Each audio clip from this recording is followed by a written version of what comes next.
That is pretty easy right there. All right, you know, growing up is not easy. It seems that kids will have at least one nightmare when growing up, multiple usually. It isn't always easy helping your kids understand that nightmares are just bad dreams and aren't true. Blanca Cobb got an email from a viewer asking for suggestions on helping his 9-year-old daughter cope with nightmares. So, Blanca, we're going to tackle this conversation, and this has happened a lot recently in my household. One of my little ones has decided that he wanted to read Goosebumps all the time right before bedtime.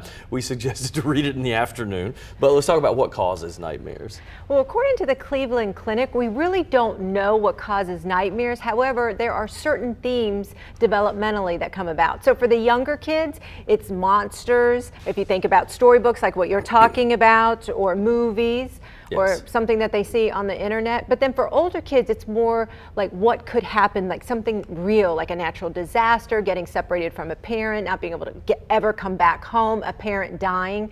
Those types of situations that are more realistic seem to impact the older kids.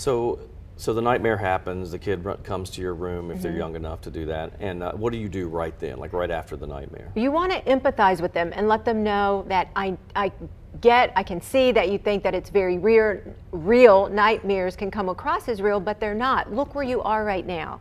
You know, so you want to reassure them and then say, look, you're at home, you're in your bed, everything seems to be safe.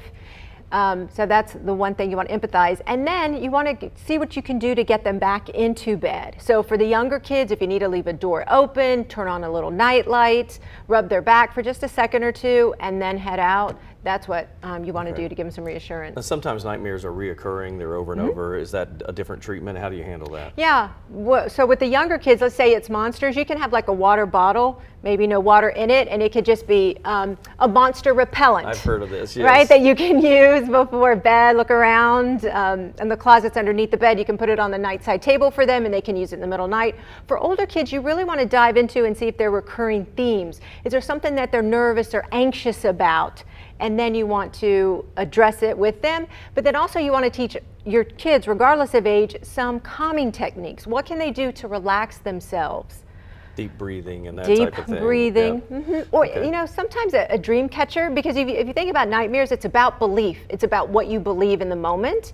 So if they think that a dream catcher is going to catch all those bad dreams, put one up. It might work. It might work. It's all up here. It's all here. All right, if you have questions, you can reach out to Blanca on her Facebook page. That's Blanca Cobb, Body Language Expert. Write a message there and she'll get back.